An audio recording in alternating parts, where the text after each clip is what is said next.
The training hall aboard Orbital Station Halcyon 9 was built for silence. Even the hum of the artificial gravity was muted, as if the walls themselves were afraid to interrupt what happened inside.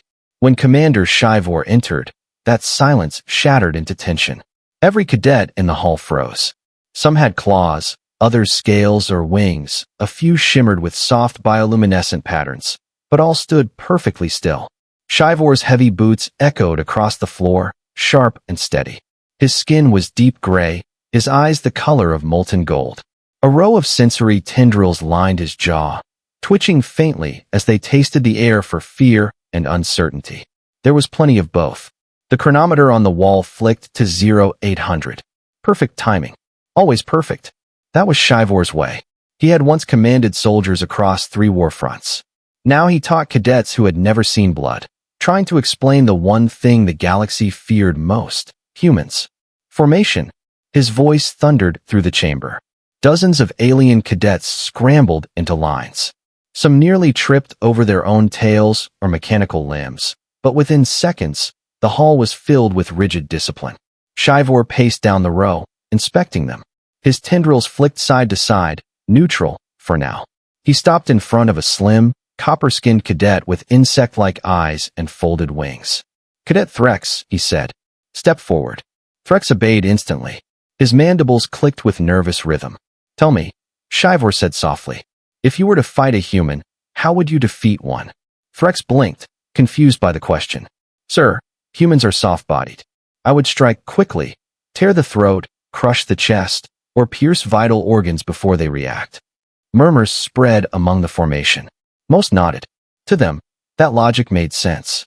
Humans were fragile things. No exoskeleton, no venom, no natural armor. Shivor's tendrils coiled inward. "Show me." At the far end of the hall, a humanoid combat dummy waited. It was scarred from countless lessons. Threx darted forward with insect speed, circling the dummy twice before unleashing a storm of strikes, slashing, stabbing, biting with mandibles that clacked like blades. Each blow landed with precision, splitting synthetic flesh and spraying fragments across the floor. When he finished, his chest rose and fell in sharp bursts. He stepped back, pride flickering across his multifaceted eyes. The silence that followed was heavy. Then laughter. A few cadets couldn't help it. The sound spread quickly, thin and cruel. Shivor didn't shout. He didn't move. His tendrils stiffened, and that was enough. The laughter died instantly. "Cadet Threx," he said, walking slowly toward the dummy. "How many of your attacks were fatal?" Threx hesitated. "All of them, sir." The target was destroyed. Shivor placed a gray hand on the dummy's shredded torso. Destroyed? Perhaps. But if this had been a real human, he paused, turning his golden eyes toward the class. Each cut, each bruise, would have made them stronger. A ripple of disbelief spread through the hall. Shivor continued before anyone could speak. "You see, when most species are hurt, their bodies shut down. They weaken. They retreat. But humans," he struck the dummy's chest with his fist, "they ignite.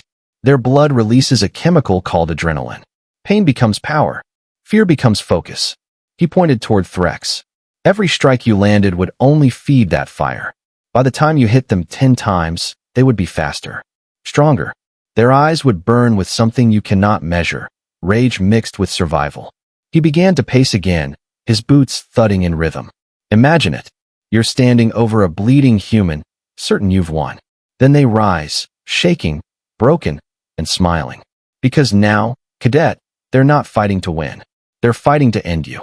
The room fell completely silent. Even the ventilation seemed to stop. Shivor's voice lowered, carrying a cold finality. "That is why your strategy would fail. Against a human, every mistake fuels them. Every wound you give becomes their weapon." He turned back to the formation, his gaze sweeping across frightened faces. "Remember this. The galaxy may have stronger species, faster species, smarter species. But no one fights like a human who's been hurt." The chronometer clicked again, marking the end of the first lesson. Shivor's tendrils relaxed slightly, but his eyes never lost their edge. "Tomorrow," he said quietly, "you will show me another way to kill what refuses to die." And as he walked away, every cadet in the hall understood something new. Humans weren't just dangerous. They were unstoppable once the pain began. The hall smelled of oil and ozone. Light from the overhead panels washed the cadets in cool white. After Shivor's first lesson, no one moved quickly. Fear makes you slow. It makes you think in short bursts. That was exactly what the commander wanted now. He picked 3 cadets to demonstrate. Each came from a different world. Each believed their way was best. First came Brack, a mountain of a being with skin like iron plates. Brack's people were born in crushing pressure and fought with raw force. He stepped forward like a falling boulder. When he reached the dummy, he did not circle. He did not study. He raised both arms and drove them down in one crushing slam. The platform groaned. The dummy's chest crumpled under the blow. Brack straightened. Pride filled his eyes. He had done what his people taught, in it with power. A few cadets hooped. Brack grinned as if the lesson were already learned. Shivor's tendrils twitched. "Explain," he said. Brack's voice was a rumble. 1 hit. 1 kill. No chance to bleed. No time to respond. Shivor nodded slowly. And what if the target does not die? What if the target rises? He let the words hang. Brack's grin faltered. He did not know how to answer. Shivor turned to the class. Power is good, but power can be wasted. A single strike risks missing. It reveals your motion. It buys time for the opponent to react. Against humans, that time becomes fatal. Next was Sarah, thin and quick, with serrated fangs and glands that released a slow-acting venom. Her kind hunted with invisible poisons. She moved like a shadow to the dummy, sank her fangs in, and delivered the toxin. Her attack was perfect, except for what the reports had shown. Sarah stepped back, watching the dummy sway. She smiled. She expected the same praise that Amok and others had received. Shivor raised a hand. Reports show humans often survive enough venom to fight on. They run. They chase. They scream, and in that scream there is power. Venom works in many worlds. Against humans, the odds drop. Sarah's face, already pale, went paler. She had trained for 100 hunts. She had never imagined prey that kept moving. Finally, Like stepped forward. Like was light on his feet, built for speed and precise strikes. He darted in like a blade. He aimed for joints and soft tissue. He struck fast and withdrew like water. He believed speed was the answer. Shivor watched without speaking until Like returned to his place. Then he said, "Speed can win many fights, but endurance is a human tool. They run when injured. They push past pain. Speed without containment allows them to retreat, breathe, and become stronger." The cadets looked at one another. Confusion mixed with dread. None of the demonstrations had answered the real question. How do you stop a human who grows stronger with every wound? Shivor walked to the center of the hall. He tapped the dummy. Plastic fragments crunched beneath his boot. "Let me tell you about the field reports," he said in a low voice. "Not fiction, not myths. Reports." He named worlds and units. He spoke of skirmishes where humans survived poisons, where they ran on broken limbs for miles, where a single soldier, half dead and black with blood, rose and threw 3 attackers into a ravine. The cadets listened. Their eyes widened. Their skin shifted color with fear. "Humans do not always win by bleeding others to death," Shivor continued. "They win by refusing to die. They win by endurance. They win by cunning. They use the terrain, their tools, and their will. When they are hurt, they do not fold. They adapt." Murmurs ran through the formation like a ripple. The cadets tried to imagine such stubbornness. It was alien. It was wrong. It broke the rules of most evolutionary paths. Shivor held up his hand. The room stilled. "You will not face humans alone," he said. "That is the truth. You will not try to outpunch them, outbite them, or outtoxin them. Those things fail far too often. What works is coordination." He pointed to Brack. "You anchor. You take the first hit. You hold. Like and others, strike to restrain, not to kill. Sarah, use venom as a delaying tool, not a finish. Together, your individual flaws become a system. Multiply yourselves. Cover each other's weaknesses." He let that idea sink in. The cadets shifted uneasily. Teamwork was simple, but it required trust. Trust had been a rare commodity among species raised on solitary hunts and honor duels. Shivor stepped back. "Tonight, study the reports. Tomorrow, you will try again. This time, as a unit." He paused, eyes narrowing, "and learn to fear being wrong. Because a wrong lesson can get you killed." The formation dissolved into whispers and hurried steps. The cadets left the hall with a new weight on their shoulders. They had seen strength fail. They had seen speed fail. They had seen poison fail. Only one thing remained clear. If a human bled, the fight did not end. It began. The next morning, the cadets entered Training Hall Delta with quiet dread. The metallic floor reflected their faces, some pale, some hardened, all uncertain. The air was thick with the scent of oil and disinfectant. The combat dummy had been replaced with something new, a full humanoid simulator wearing dark armor. Commander Shivor stood near it, hands clasped behind his back. His golden eyes burned with a steady calm. Yesterday, he began, you learned what does not work. Today, you'll learn why humans do not break. The cadets exchanged uneasy glances. Somewhere, machinery hummed as power coursed through the simulator's frame. Shivor pressed a small control on his wrist pad. The dummy's head snapped upright. Artificial eyes glowed red.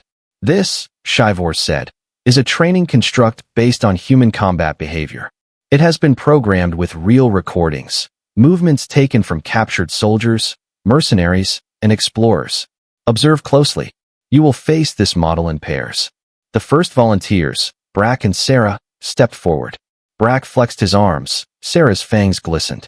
Together, they looked unstoppable. Begin, Shivor commanded. Brack charged like a meteor. His footfalls boomed across the hall. Sarah darted to the side, fast and light. The human simulator waited. At the last second, it moved, just a small step back. Brack's fist hit the floor instead of the target. Before he could recover, the dummy twisted, elbow driving into Brack's throat. The impact echoed like metal striking stone. Sarah struck next, venom dripping from her claws. The dummy turned sharply, caught her wrist mid-attack, and spun her into Brack. Both fell in a tangle of limbs. Stop, Shivor barked. The simulator froze. The room was silent except for Brack's heavy breathing. His pride had taken a deeper hit than his throat. Shivor walked slowly toward the fallen cadets. You see? Reaction. Adaptation. Anticipation. Humans don't fight patterns, they read them. He turned to the others.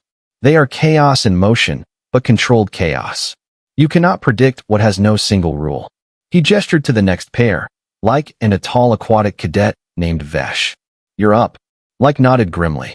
He had spent half the night studying Shivor's reports. He thought he saw a gap in human reaction time, their need to focus vision before they moved. As the match began, Like darted left, fainting fast, then vanished behind Vesh's misty exhalation. He struck from the blind side, aiming low, perfect timing. The simulator pivoted instantly, catching his kick mid-motion, twisting his leg just enough to make him stumble. It didn't attack again, it just waited, as if inviting him to try. That hesitation broke Like's focus more than any hit could have. He lunged again, and found the dummy already moving, already learning. Shivor's voice cut through the clash. That pause you saw? That's humanity's cruelty. They let you believe you have control. Then they learn you. Vesh tried a high strike. The dummy dropped to one knee, swept his legs out, and simulated a finishing blow to the chest. The match ended. Both cadets backed away, panting. Shivor deactivated the simulator and faced his class. Now you understand what fear truly is, he said. Not the roar of a beast. Not the size of an enemy. Fear is when something weaker refuses to stay down. He paced slowly, his words sharp as blades. I've seen humans keep fighting after losing limbs. I've watched them use shattered helmets as weapons. I once saw a human soldier crawl through acid just to drag a wounded ally out of fire. Do you know what he said when I asked why? He paused, letting the silence grow.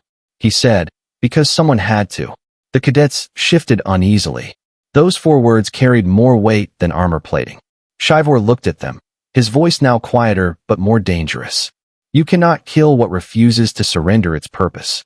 That is the secret of humanity's endurance. Pain becomes fuel. Loss becomes fire. He glanced at the simulator, then back at his students. Tomorrow, we test something new. You will not fight this construct. You will face each other. But one of you, he touched his wrist pad, and the lights dimmed to crimson, will be given the human condition. A murmur ran through the group. None dared ask what that meant. Shivor's tendrils curved into a faint smile. Sleep lightly, cadets.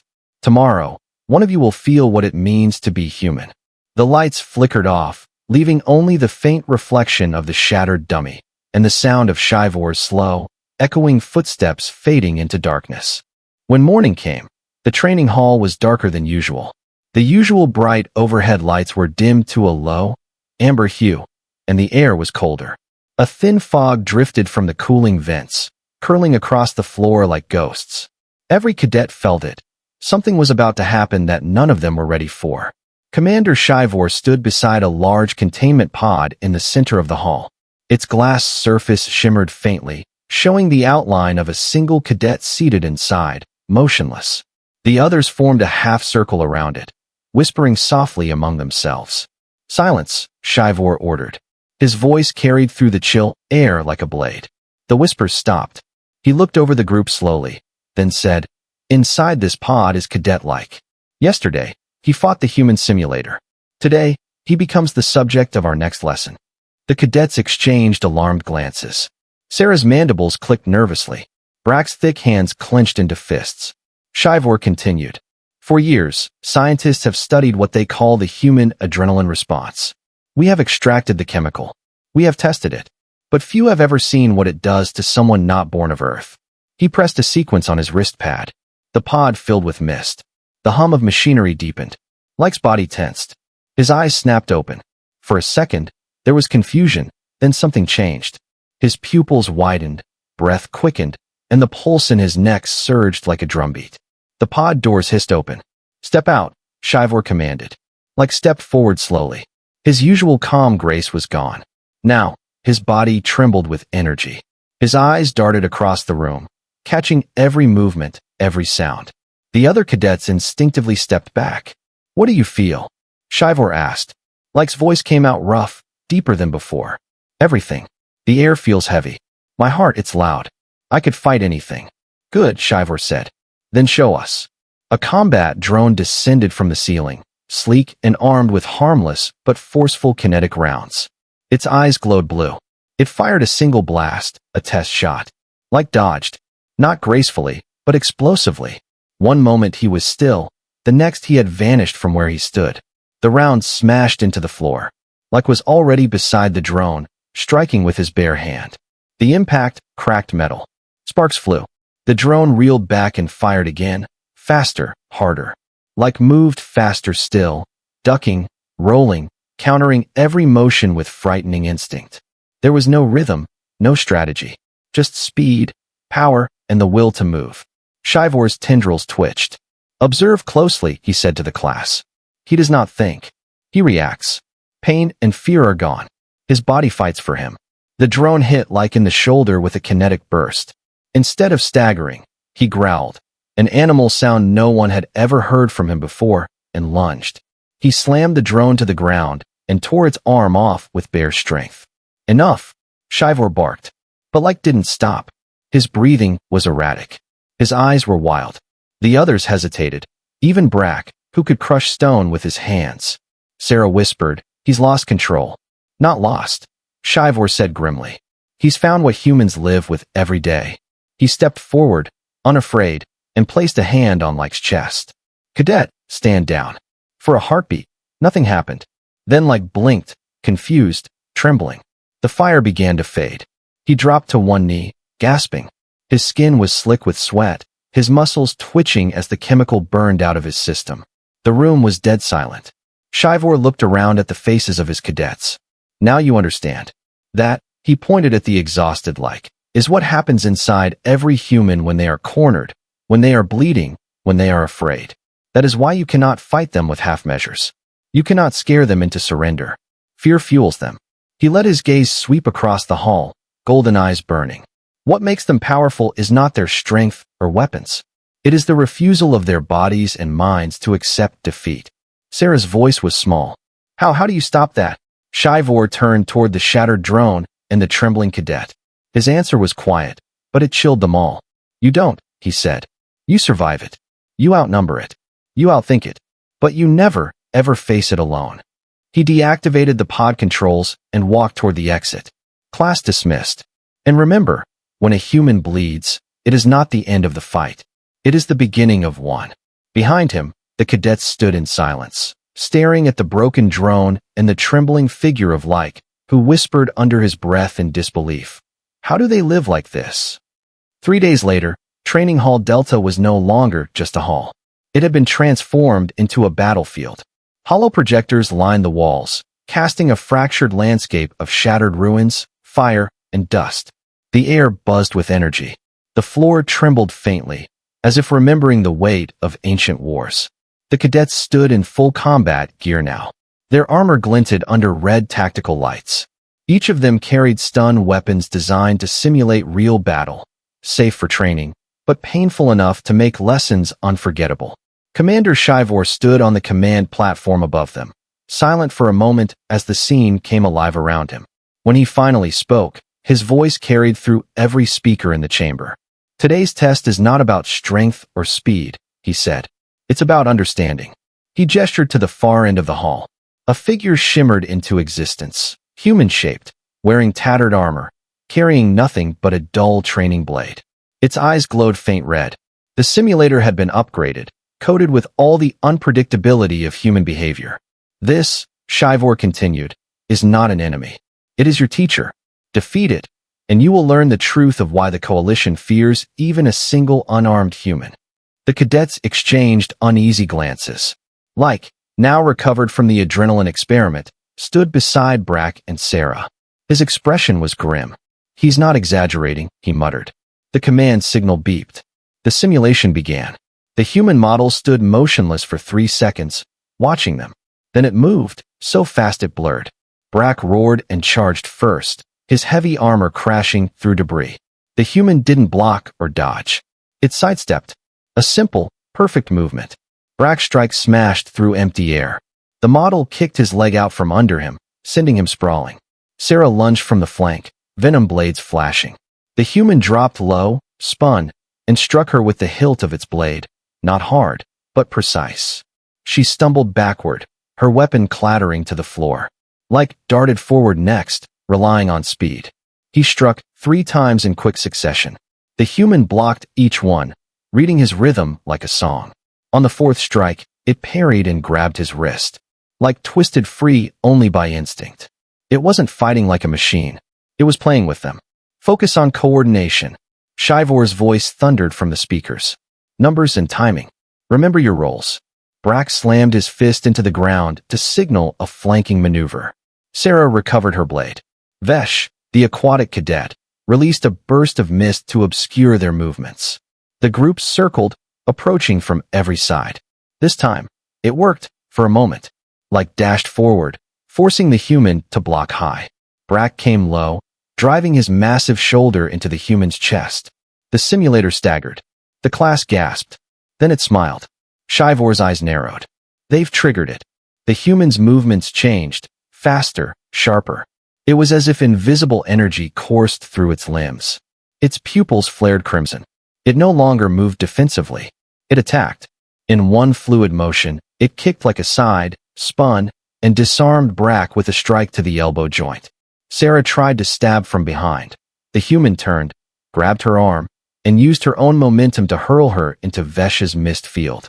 Every blow it landed was deliberate, not to kill, but to teach. Do you see it now? HFY said, his voice calm but cutting. The human doesn't fear pain, it uses it. That hit Brack landed. That wasn't a victory. That was fuel. The cadets regrouped, bruised and panting. Like shouted, we can't match its speed. HFY replied, then don't try. Match its mind. Like blinked, then yelled to the others. Draw it in. Force it to react. They spread out again, but this time their attacks were feints, traps, small moves meant to provoke. The human lunged after Sarah, who rolled aside just as Brack swung a debris pipe from behind. It hit, and this time, Like and Vesh were ready, moving together to pin the human's arms. For a heartbeat, they held it. Sparks hissed as the simulator strained against them, muscles shuddering with simulated adrenaline. Then, finally, it went still. The red in its eyes dimmed. End of simulation, HFY announced. The projection faded. The cadets collapsed where they stood, drenched in sweat. None cheered. None smiled. They had won, but barely.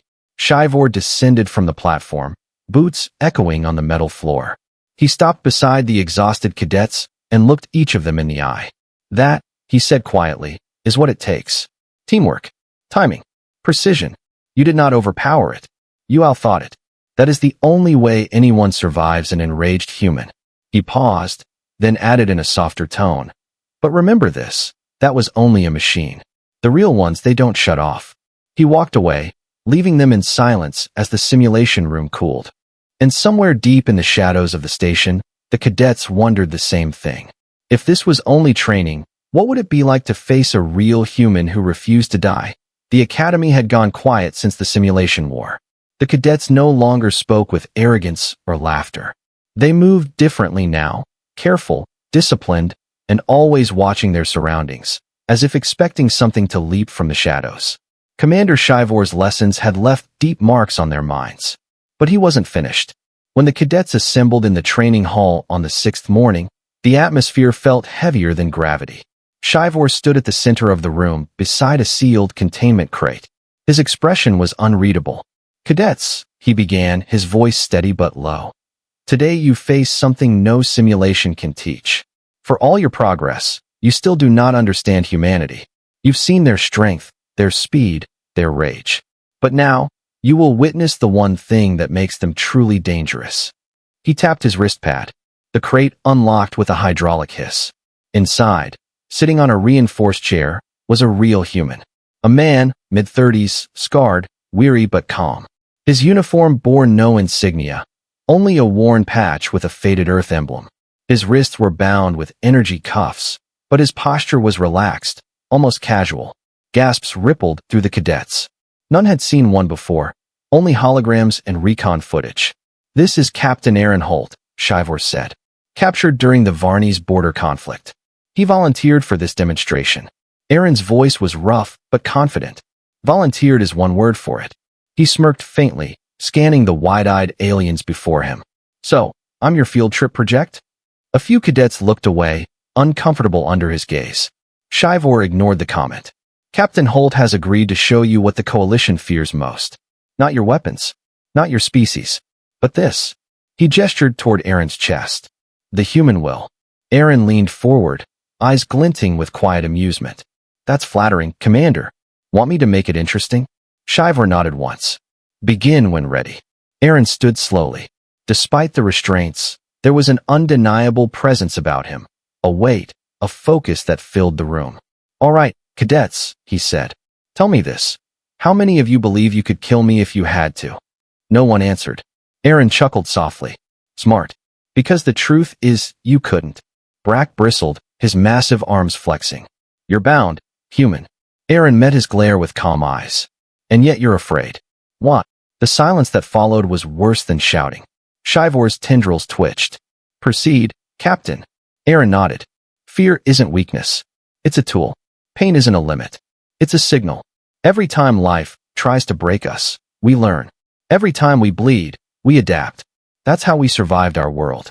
We weren't the biggest. We weren't the fastest. We just refused to stop." He pulled against his restraints, not violently, but enough that the energy cuffs flared. "You see this?" he said, voice rising. "This pain? To me, it's clarity. It tells me I'm still alive. Still fighting. You can cage the body, but never the will." The cadets stared, frozen. Even Shivor, hardened by years of command, felt something stir. Aaron's voice dropped lower, intense but calm. "That's what you'll face out there. Not monsters. Not soldiers. Just people who won't quit. You'll shoot one down, and another will stand up.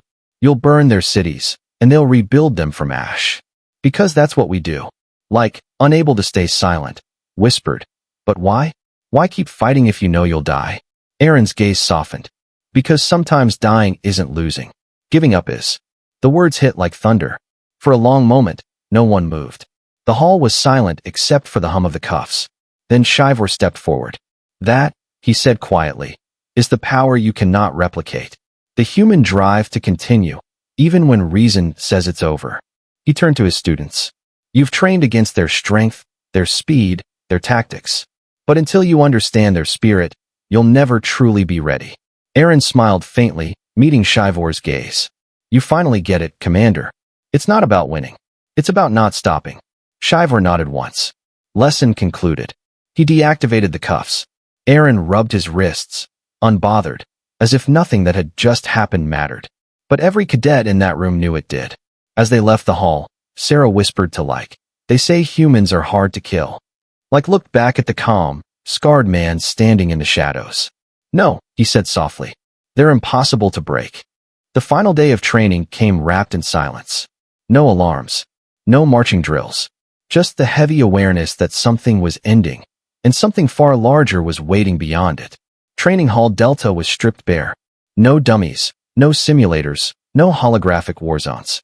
Just an empty floor and a circle of cadets standing at attention. They looked older now, battle-worn in spirit if not in body. Commander Shivor entered slowly. His usual authority carried a new weight, quieter and heavier, like a man who had seen too much truth.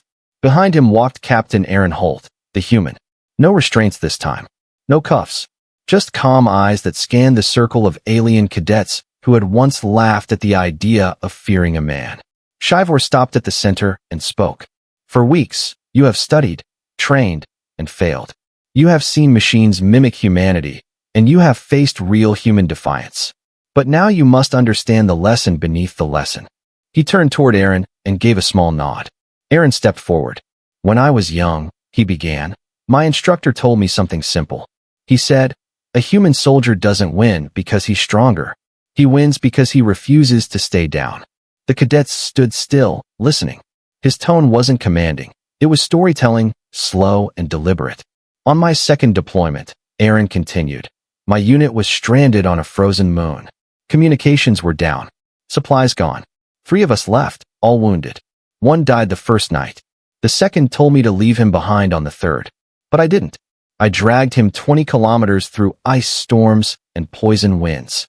He smiled faintly. "When they found us, they asked why I hadn't given up. I told them I didn't know how." The room was utterly silent. Even the hum of the generators seemed to fade. Aaron looked around at the cadets. "You think strength is in muscle, or claws, or armor. But real strength, the kind that terrifies your enemies, lives in your will. You can take everything from a human except that." Brack, massive and proud, lowered his gaze. "So, if humans are unstoppable, how do we fight them?" Aaron's grin was tired but genuine. "You don't. You work with them. You learn from them. You let that fire teach you how to endure." Shivor stepped forward again. His voice, for the first time, carried respect instead of command. "The Coalition once called humanity unpredictable, dangerous, reckless. But after teaching this class, I understand the truth. They are not dangerous because they destroy. They are dangerous because they survive." He began pacing slowly, his golden eyes glinting. "They adapt. They unite. They rise from ashes, even when their world burns. And if you wish to live in this galaxy beside them, not as enemies, but as equals, you must learn the same lesson they already live by. Never surrender to fear." Aaron crossed his arms, looking at the cadets one by one. "Pain will come. Loss will come. The trick is to make them your allies instead of your chains. You bleed, you breathe, and then you move again." Sarah's mandibles clicked softly. "Humans turn pain into power," she said quietly. "We flee from it." Aaron nodded, then stopped fleeing. A long moment passed. Then Shivor spoke the words that would end the course. "Cadets of the Coalition Academy, you have completed the Humanity Engagement Program. Remember what you've learned here.